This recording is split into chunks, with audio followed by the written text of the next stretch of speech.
이제 마지막 시간인데, 다들 너무 대단하신 것 같으세요. 근데 이게 이제 마지막 시간은 그래도 시간이 많이 남지 않아서 조금만 참으시면 됩니다. 근데 또 중요한 내용이에요. 그리고 제가 이게 우리 음식업과 카페 한정해서 이제 국세청에서 이 업종에 특화해가지고 이제 강의를 요청하셨는데, 제목을 정할 때 이 인건비만큼은 우리 업종에는 너무너무 중요하다. 이 인건비가 문제가 돼가지고 세금 차이가 제일 큰 업종이기도 해요. 뭐 직관적으로 생각하셔도 우리 매장 안에 내가 혼자 하는 게 아니고 직원을 쓰고 있으면은 그 직원의 인건비가 포션이 엄청 크잖아요. 그렇다 보니 인건비 신고를 안 하면은 당연히 세금으로 연결이 되는 거고요. 제가 제목도 그래서 알면 절세, 모르면 가산세. 다른 것도 다 알면 절세고 모르면 가산세긴 한데 그 중에서도 유독 인건비만큼은 정말 모르면은 세금 차이가 많이 난다. 특히 우리 음식업 같은 경우에는. 그래서 오늘 말씀드릴 이 내용을 잘 기억해 주시면 좋겠습니다. 우선 이게 원천징수 말이 너무 어렵잖아요. 원천징수의 개념을 좀 잘 알아야 돼요. 원천징수가 뭐냐면은 세금을 대신 낸다는 거예요. 부가세도 사실은 소비자한테 받아서 대신 내는데 원천징수를 해줘야 되는데 이 이유가 뭐냐면요.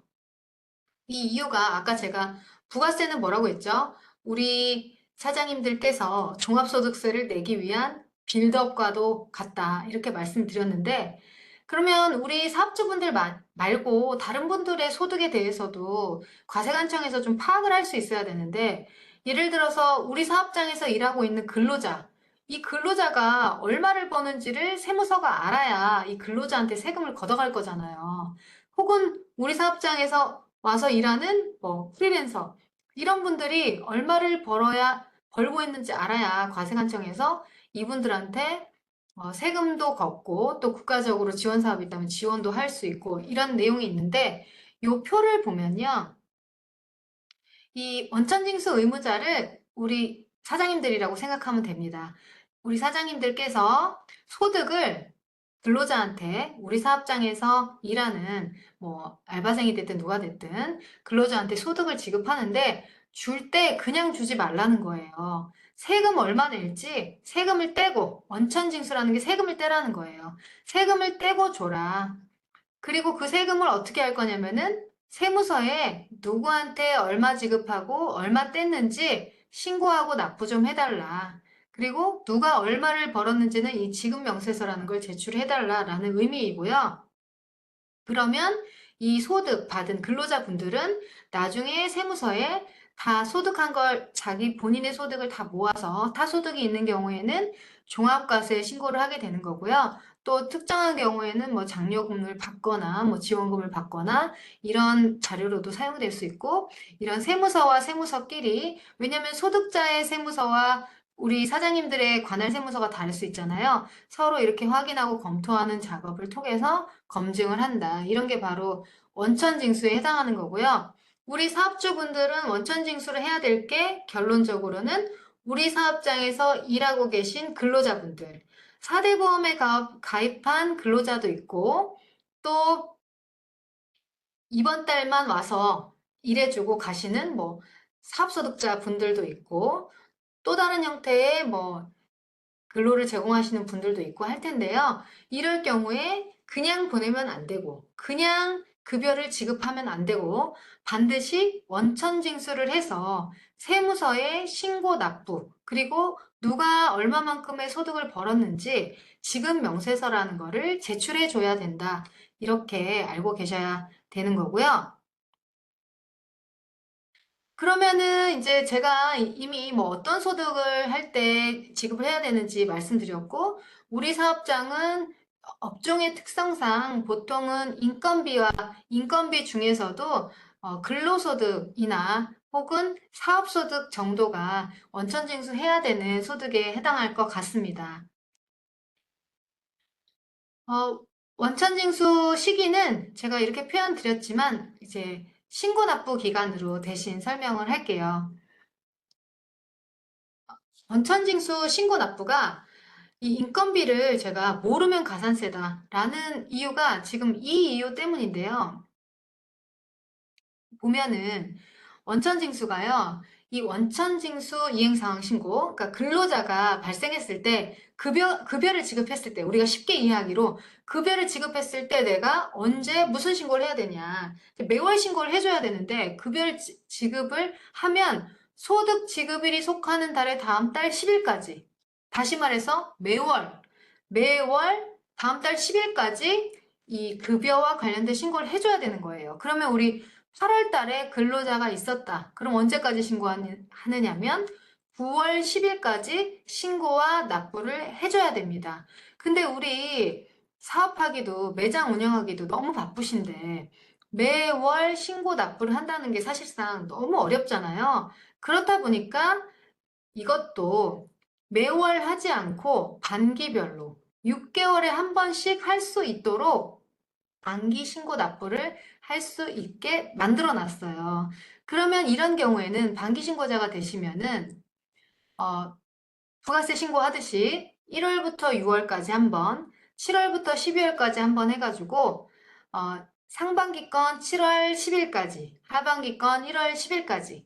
만약에 반기 신고 납부자가 되셨다면은 하반기 거는 다음 달 9월 10일이 아니라 내년 1월 10일까지 신고 납부를 하셔도 되는 겁니다. 근데 아마도 이제 오늘 강의 들으시는 분들은 여기까지는 아마 해놓으신 분들이 없을 것 같아서 다 일반 신고자일 것 같고요. 반기에 해당하려면은 12월 말에 이제 신고를 다시 승인 신청을 받으시면 될 것 같습니다. 그럼 세무사님이 반기라는 게 있다고 했으니까 나는 너무 머리가 아프고 해서 매월은 도저히 못한다. 그럼 반기로 나중에 신청해서 6개월 단위로만 잘 챙겨서 하면 인건비는 문제가 없겠네? 라고 생각할 수가 있는데 모르면 가산세다. 모르면 가산세다라고 표현을 드리는 이유는 사실은 이 지급명세서 때문입니다. 지급명세서 때문인데 이 신고 납부하는 절차하고 별개로 내가 어떤 사람한테 얼마의 급여를 지급했는지를 상세한 내용을 세무서에 한 번 더 제출을 해줘야 돼요. 한 번 더 제출을 해줘야 되는데 근로자의 경우에는 6개월 단위로 한 번씩 이 지급 명세서라는 걸 제출해줘야 되고요.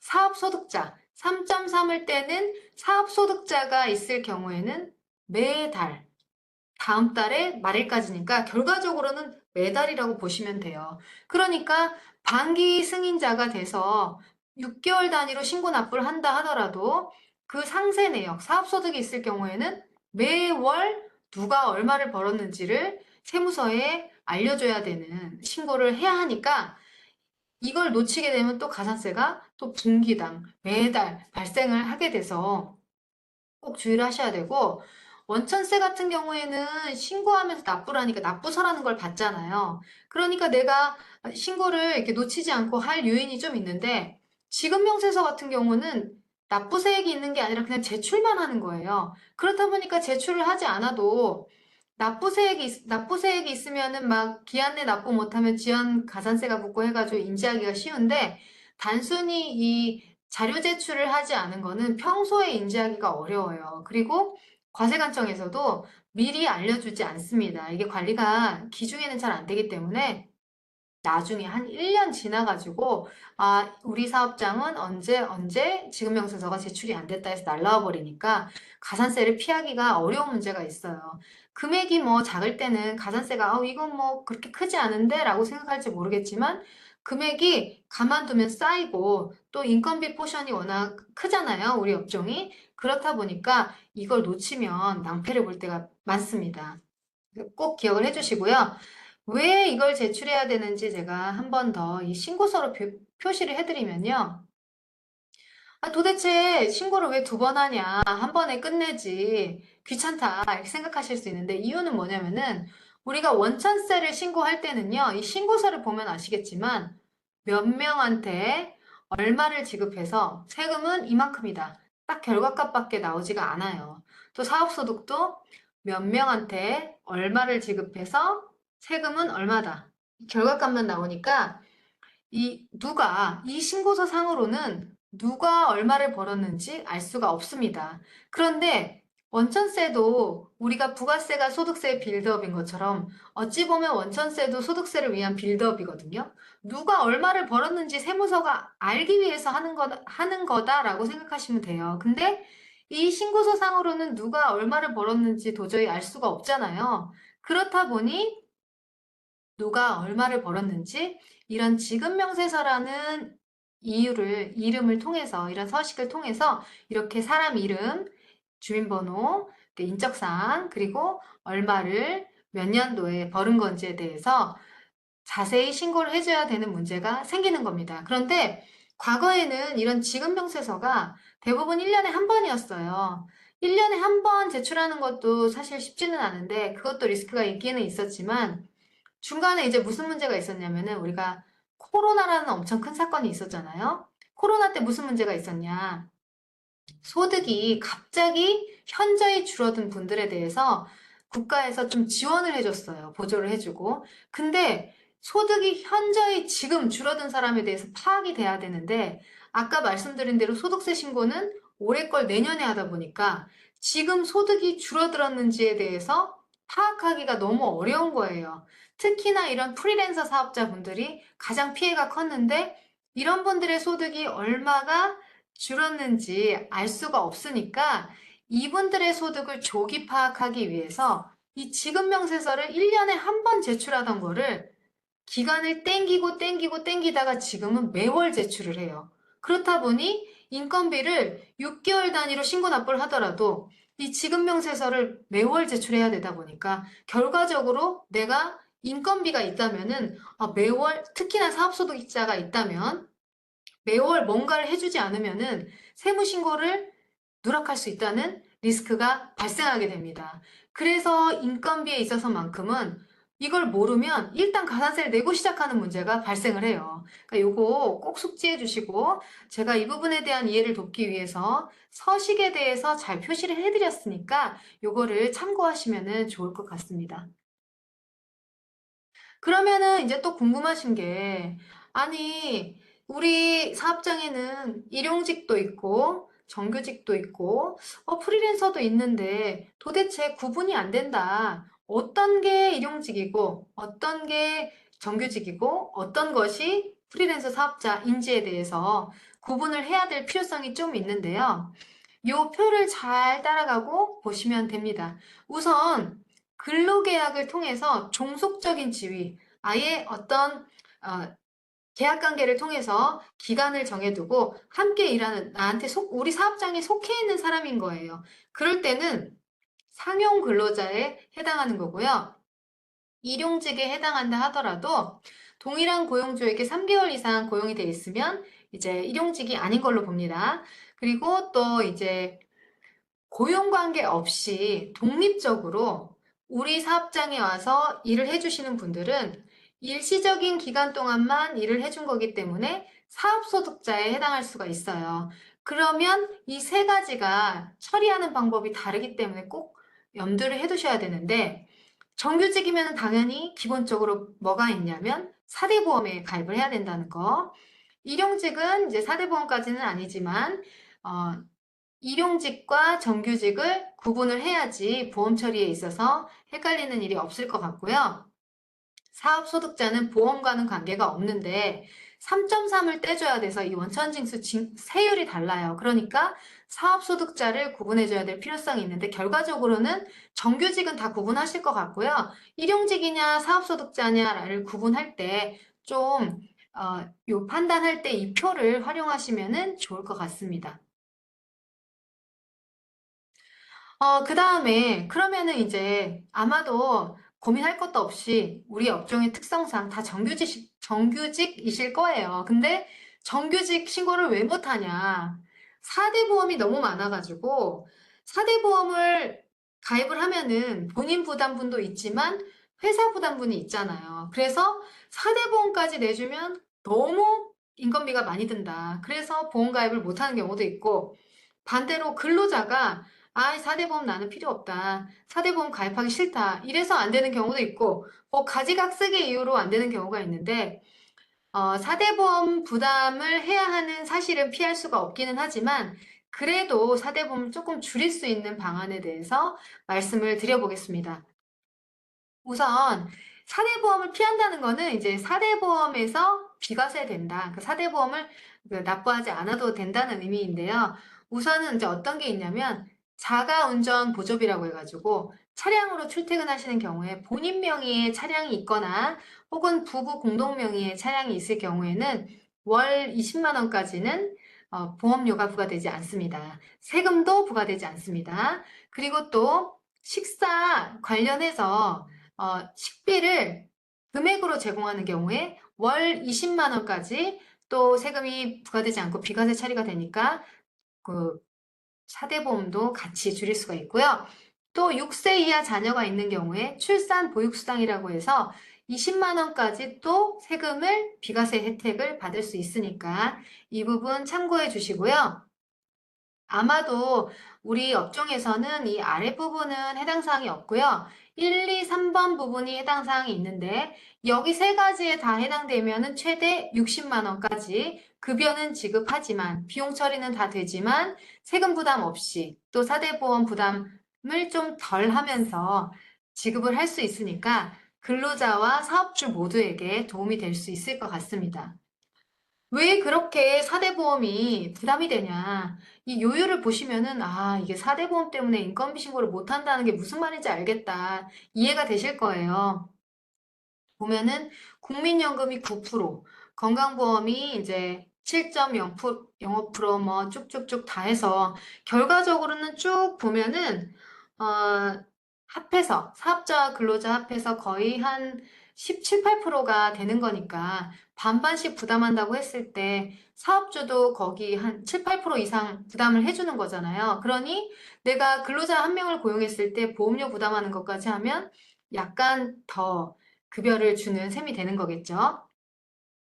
그런데 이렇게 보험료가 너무 요새는 최저임금도 높고 이제 보험료도 높다 보니까 인력을 채용하는 데 있어서 고민을 너무 많이 하시기 때문에 제가 비과세 부분을 조금 더 자세히 설명드려 보려고 하는데요.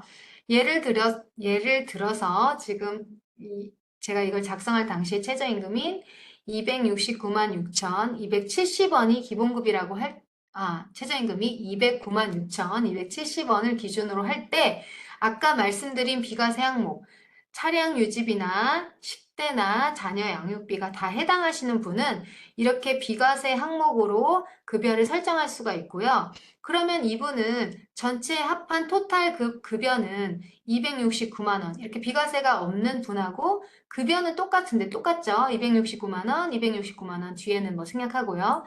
똑같은데도 불구하고 이분의 보험료와 아랫분의 보험료가 차이가 있기 때문에 이분은 269만 원에 대해서 보험료와 세금을 부담하게 되는 거고 위에 있는 경우는 209만 원에 대해서만 209만 원에 대해서만 보험료와 식대를 부담하게 되는 건데 이 질문이 재밌네요.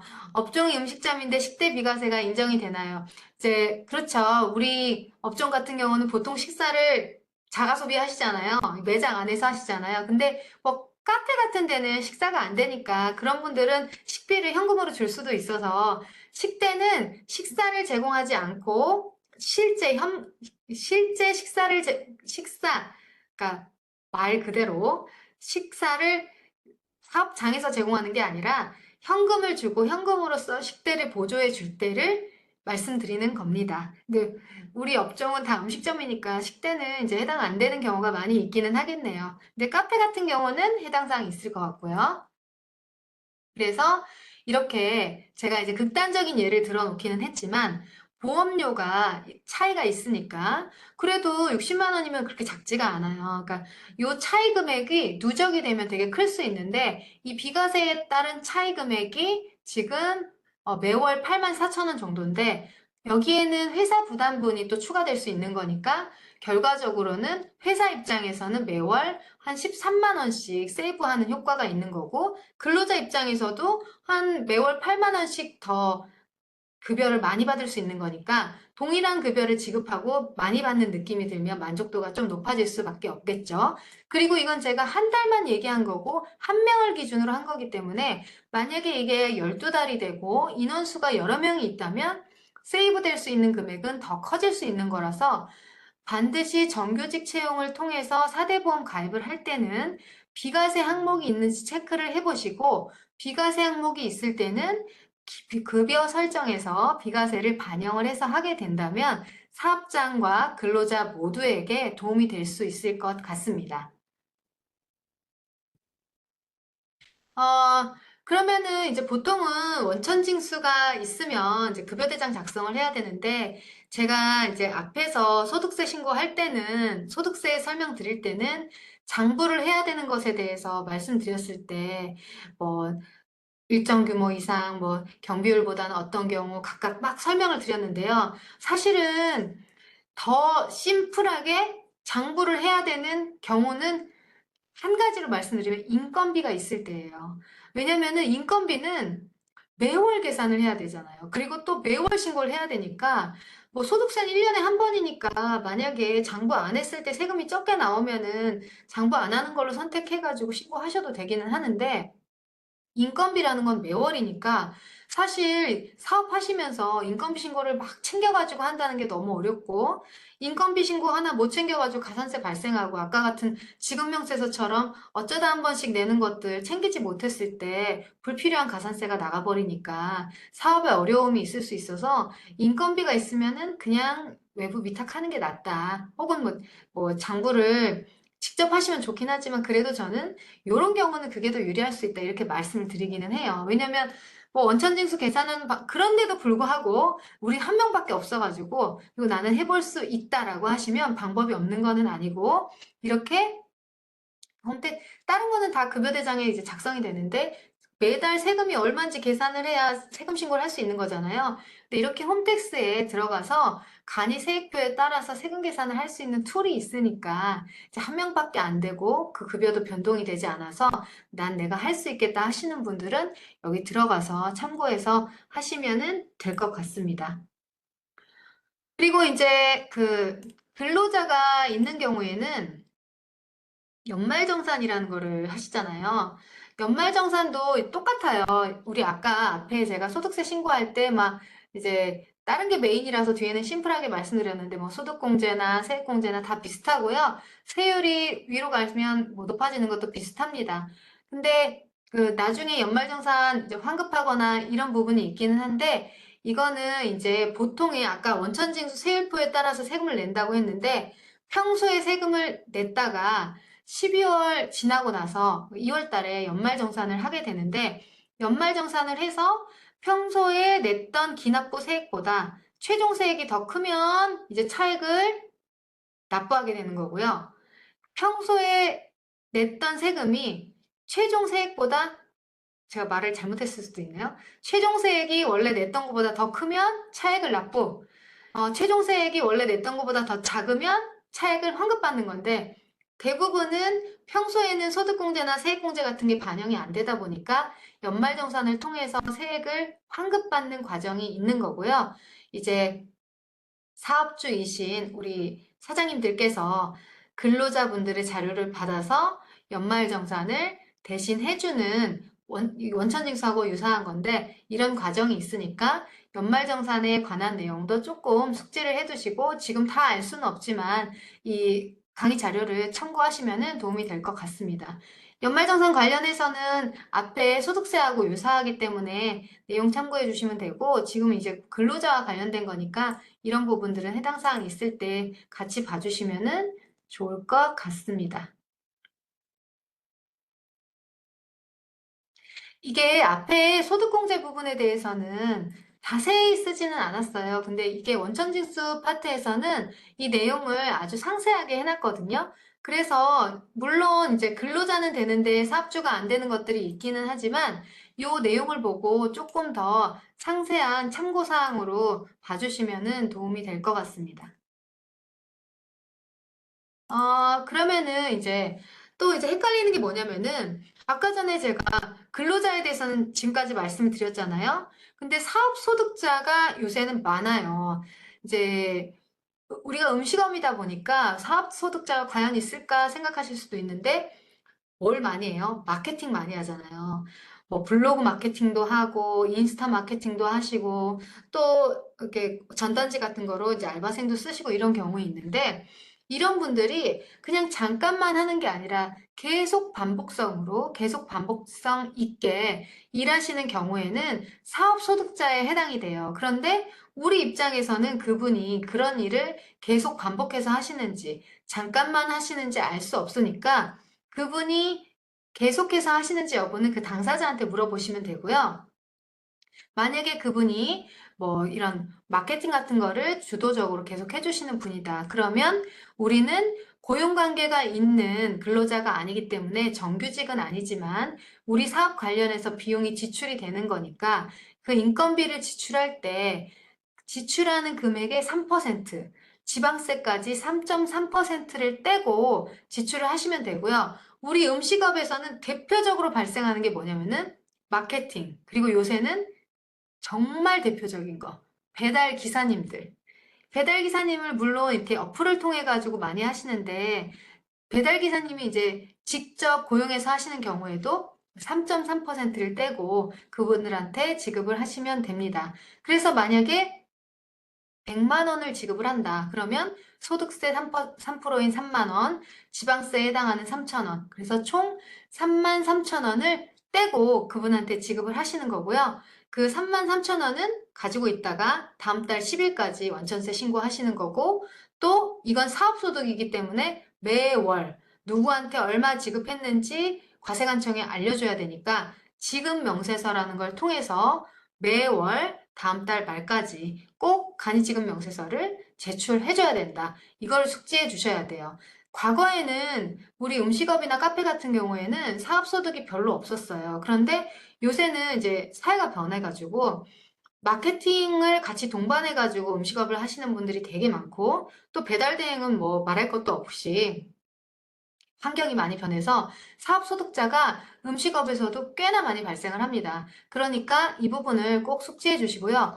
뭐 상대방 사정에 의해서 신고를 못한 경우에는 나중에 세금 신고할 때 우리 업종은 제가 아까 전에 이제 부채 상환해가지고 소득금액 차이가 많이 나서 이견이 있어서 제가 설명을 드리고 또 이해하실 수 있게끔 이렇게 납득을 시켜드린다 이런 말씀을 드렸는데 그거보다 더 많이 발생하는 게 우리 음식업 같은 경우에는 인건비예요. 비용을 아무리 다 가지고 와도 어마어마한 차이가 납니다. 왜냐하면 인건비는 막 몇만 원씩 발생하는 게 아니잖아요. 단위 자체가 천 단위 이상 되기 때문에 인건비가 빠지면 다른 비용을 아무리 낸다 해도 세금을 줄이기에는 역부족이라서 인건비를 반드시 해줘야 되는데 평소에 인건비 신고를 안 해놓으면 1년치를 다 소급해서 신고해야 되는 문제가 있고 인건비가 매 월마다 신고 기간이 다르니까 가산세도 가지각색으로 발생을 하게 돼서 아주 어려움에 처할 수 있으니까 적어도 우리 사업장에서 인건비가 발생을 하고 있다. 특히나 뭐 정규직은 말할 것도 없고 이런 사업소득자 같은 거는 신고하고 지급명세서만 제출했으면 충분히 비용 처리할 수 있었던 건데 놓치는 일이 없어야 되겠고요. 또 기한 내에 신고할 때도 마찬가지지만 혹시라도 막 상대방이 신고를 못 하겠다, 뭐 하겠다, 신용불량자다 이런 개인적인 사정에 의해서 미처 신고 못한 부분이 있을 때 내가 내 비용으로 입증하기 위해서는 실제로 일했다는 사실을 증명을 해야 되는 문제가 있는데 사람이 가고 나면 이제 없잖아요. 그러면 사후에 보완할 때 보완에 어려움이 있을 수 있으니까 꼭 주민번호하고 급여를 지급하실 때 금융기관을 통해서 현금으로 주지 마시고 꼭 통장 이체를 통해서 지급함으로써 어, 어떤 사정에 의해서 일시적으로 신고를 못했다 할지라도 나중에 이제 그런 부분들이 해소가 돼서 신고를 할 수 있는 상황이 왔을 때 신고하는데 어려움이 없도록 자료를 잘 구비해 놓으시는 게 정말 필요하다는 거 꼭 강조해서 말씀드리고 싶습니다. 그리고 제가 이제 계속 반복성을 말씀드렸는데요. 똑같은 거라 하더라도 계속 반복되지 않으면은 기타 소득이라는 걸로 처리할 수 있어요.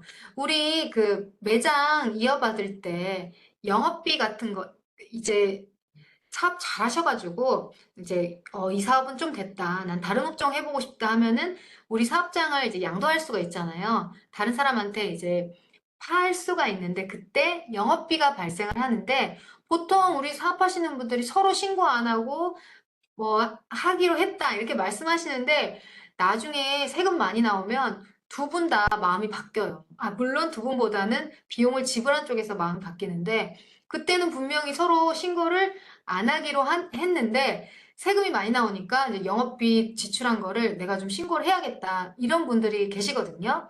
근데 영업비는 자주 발생하는 게 아니라서 일시적으로 발생을 하는 거라서 우리 사장님들께서 실제로 영업비가 발생을 해서 그 영업권에 대한 대가를 권리금 받으신다고 해도요, 이 권리금을 받고 났을 때 세금 신고를 해도 이 권리금에 대해서는 필요 경비라고 해가지고 경비를 60%까지 인정을 해줘요. 그러니까 세금 신고 안 하고 있다가 상대방이 갑자기 권리금 비용 처리하겠다 해가지고 과세당국에서 문제 생겨가지고 내려오면은 너무 가산세 포함해서 소득세도 크게 부담해야 되지만 당초에 신고를 하게 되면 일단 가산세 부담을 피할 수 있고 필요 경비도 60%까지 인정이 돼서 아주 큰 소득세를 부담하는 건 아니니까 신고를 해주시는 게 좋고 또 내가 소득이 생겼을 때는 내 소득 자료를 과세관청에 이렇게 세금을 크게 내지 않고 신고할 수 있을 때는 과세 자료를 좀 만들어야지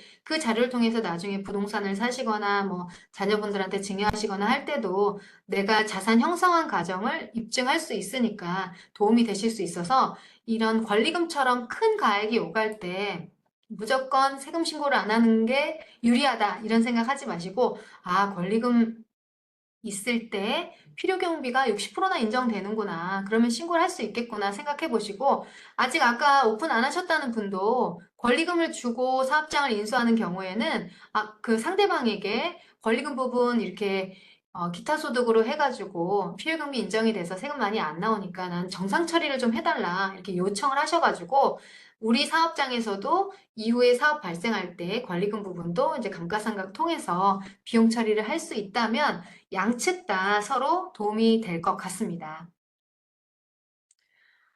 그리고 이제 이자 배당 소득 같은 경우에는 원천징수해야 된다는 거 앞에서 종합소득세 때도 말씀드렸어요. 아까 원천징수 내가 대신 가지고 있다가 세무서에 신고를 해서 그 사람의 소득이 얼마가 되는지 알려주는 역할까지 클리어를 해줘야 된다 말씀드렸는데 이자도 마찬가지예요.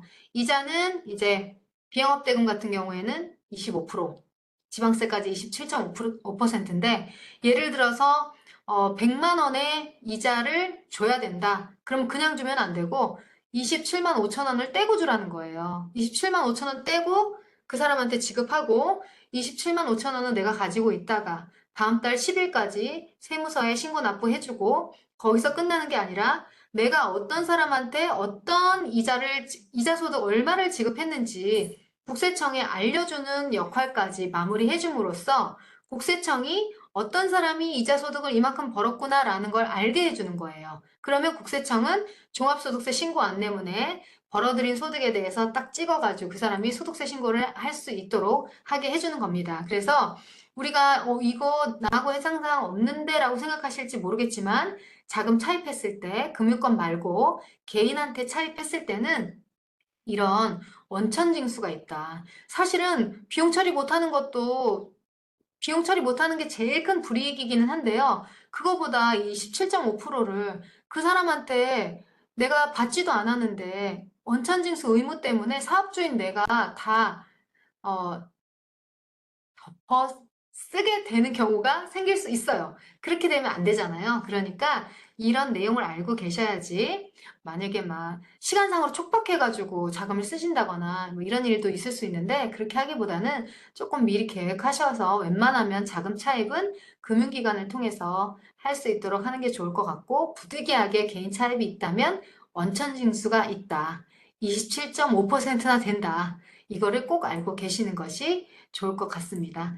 그리고 이제 근로자 고용하시게 되면은 이제 퇴직금 주셔야 되잖아요. 근데 이제 중간정산이 잘 안 돼요. 중간정산 사유가 있기는 하지만 중간정산 사유가 많지 않기 때문에 이제 퇴직금 주실 때 미리 요번에 세금 너무 많이 나오니까 퇴직금 어차피 줘야 되니까 퇴직금 중간정산 해가지고 비용 처리 좀 해주세요. 이렇게 할 때가 있는데 그거는 안 되고 만약에 퇴직금과 관련해가지고 비용 처리를 하고 싶다. 기간기속에 맞게 하고 싶다. 그러면 퇴직연금에 가입하시면 퇴직연금은 불이익과 동시에 비용 처리를 해서 세무상 비용 처리를 해드리니까 올해가 아직 다 안 갔잖아요. 안 갔는데 올해 세금 너무 많이 나올 것 같고 근로자가 있다. 그러면 이런 퇴직연금 제도에 가입하셔서 비용 처리를 기간기속에 맞게 해주시는 것도 검토를 해볼 수 있을 것 같습니다. 그리고 제가 이런 부정적인 걸 강조드려서 죄송하기는 한데 인건비 신고를 정상적으로 못했을 때 그리고 지급명세서를 제때 제출하지 못했을 때도 마찬가지로 가산세가 있기 때문에 항상 다시 한번 똑같은 얘기 강조하면 절세의 가장 쉬운 방법은 기한 내에 신고 납부다. 베스트 오브 베스트, 절세의 베스트 오브 베스트는 기한 내 신고 납부다라는 거를 한 번 더 강조드리고요. 다행히 이 원천세 같은 경우는 좀 어려운 용어지만 납세 협력 의무예요. 우리가 국가에서 우리 지금 이 국가를 잘 운영하기 위해서 사업주 분들에게 약간의 의무를 부여한 거거든요. 그렇다 보니까 이거는 이제 어, 국가 행정에 도움을 주는 행위이기 때문에 가산세를 너무 세게 물리기에는 좀 무리가 있다라고 해가지고 가산세가 이제 신고불은 아니고 계산 구조는 복잡하니까 그냥 참고만 하시고요. 다른 거보다는 가산세가 그렇게 크지는 않다 생각을 해주시고 다만 이거하고 별개로 아까 말씀드린 지급명세서 매달 제출해야 되는 거, 누가 얼마를 벌었는지 알려줘야 되는 그 행위, 그거에 대해서는 가산세 퍼센트 자체는 높지 않지만 인건비 전체 금액에 대해서 가산세를 책정하기 때문에 생각보다는 커요. 그래서 이 가산세가 무서운 게 아니라 지급 명세서를 제출하지 않았을 때 혹은 지연 제출했을 때 부담하는 그 가산세가 정말 크다는 거. 그러니까 내가 사람을 고용했다. 근로자가 있을 경우에는 뭔가 인건비 신고가 두 종류였다. 이거에 대해서는 막연하게라도 꼭 알고 계셔야 돼요.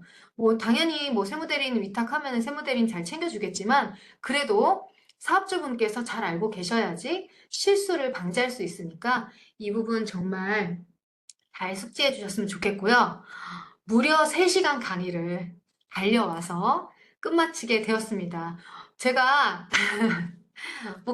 이거는 제가 읽어드려야 되겠네요. 목소리가 좋으셔서 귀에 쏙 들어왔다. 좋은 말이니까 읽어드렸어요. 너무 감사하고요. 이 얼굴이 보이지는 않았지만 이 채팅창에 남겨주시는 글이나 이런 내용으로만 봐도 얼마나 집중해서 진지하게 강의를 들어주셨는지 제가 느껴질 수 있었고요. 귀한 시간을 내서 강의에 참여해서 들으실 정도면 하시는 모든 사업이 당연히 너무너무 잘 될 거라고 생각을 하고 오늘 이렇게 얼굴을 뵙지는 못했지만 저는 얼굴이 보였잖아요.